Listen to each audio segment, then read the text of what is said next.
Հաշվառնելով Փաշինյանի հետ երեխեք։ մի քանի րոպեն մեկ արվող եկեք, դուք առաջ որ օպերատորները կադր ունենան, լրագրողները հետ երեխեք։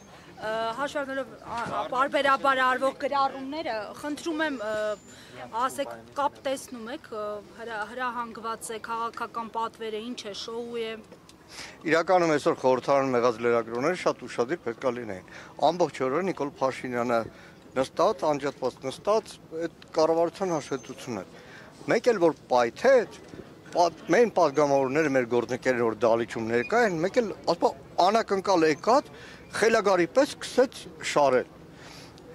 Իրականում այս քինախնդրությունը, այն ինչ որ կատարում են, նայեք, այստեղ հարյուրավոր ոստիկաններ են դիմավորված։ Լրագրողներին կոչ կանեմ, որպես նախկին խմբագիր, ավելի լավ տարածքը նկարեք, հարյուրավոր ոստիկաններ դիմակավորված հավաքվել են։ Ինչին են սպասում են։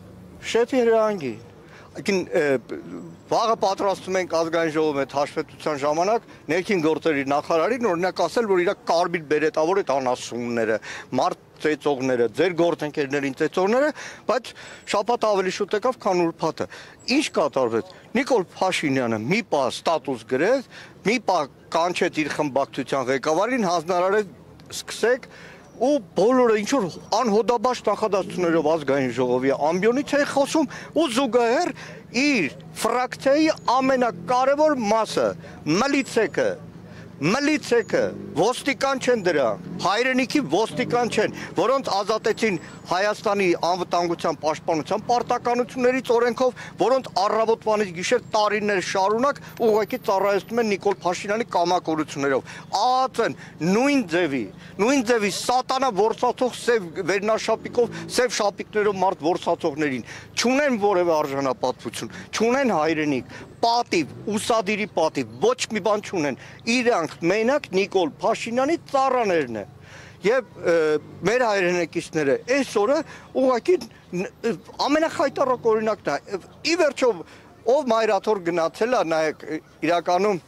ես բախտ եմ ունեցել մի քանի առիթով գնալ։ Այն ծառայությունը, նվիրատվությունը, որդիական նվիրաբերումը, որ Սամվել Կարապետյանն արել է մայրաթորի նկատմամբ, այդ մի հատվածն է միայն։ Ու դրանից հետո ուղղակի մարդու գնահատական է, որովհետև խոսքը վերաբերվում է մեր հայ առաքելական եկեղեցուն։ Ոչ մի բան չի մեղադրվում։ Ոչ մի բանում չի մեղադրվում։ Մեղադրանք չկա։ Փորձել են մտնել, որևէ բան չի ստացվել։ Որևէ բան երևի Նիկոլի հերթական անգամ որևէ հոդաբաց նախադասություն ներքին գործերի նախարարությունը չի ասել, որևէ բան չկա դեռ։ Սպասում են երևի շեֆը իր ներվային վիճակից երբ է դուրս գալու, նորից հանձնարարական տալու է, թե չի տալու։ Բայց կրկնում եմ, սա իրականում սրբազան պայքար, որ ասում եմ Բաքրատ Սրբազանի պայքար չէ։ Սա իրականում 1903 թվականին Նիկոլայ Ցարը նույն ձևի հայ առաքելական եկեղեցու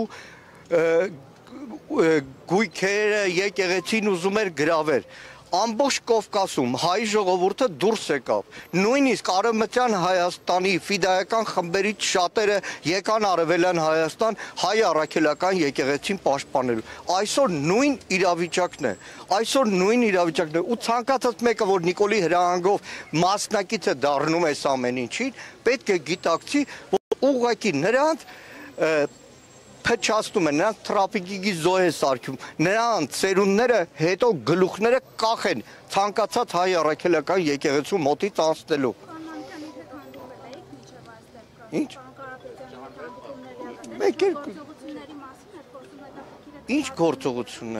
Ինչ գործողություններ։ Մարդու սրտի խոսքն է, մարդ, որ այս եկեղեցու ծառան է, մարդ, որ իր ամբողջ գիտակից կյանքը այո գործարարությամբ է զբաղվել, բայց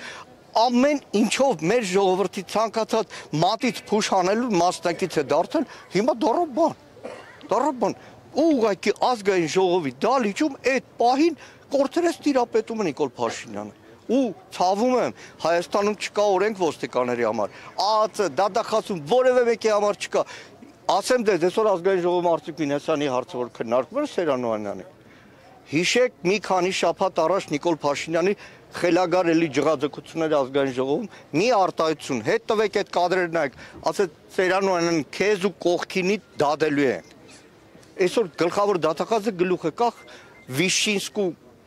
իգական սերի տեսակի նման պատրաստում է գալ ազգային ժողով։ Բայց դեռ ստացվում է, սպառնում է ու կատարում է, սպառնում է, կատարում է։ Կա ելք, ո՞րն է։ Ելքը դիմադրությունն է։ Ամեն դեպքում լինի այդ դիմադրությունը։ Ամեն դեպքում Այսօր որ բոլորս այսօր էս մեր հայրենակիցները, որ այստեղ ներկա են, մենք բոլորս ներկա ենք, արդեն դիմադրություն է։ Շնորհակալ եմ։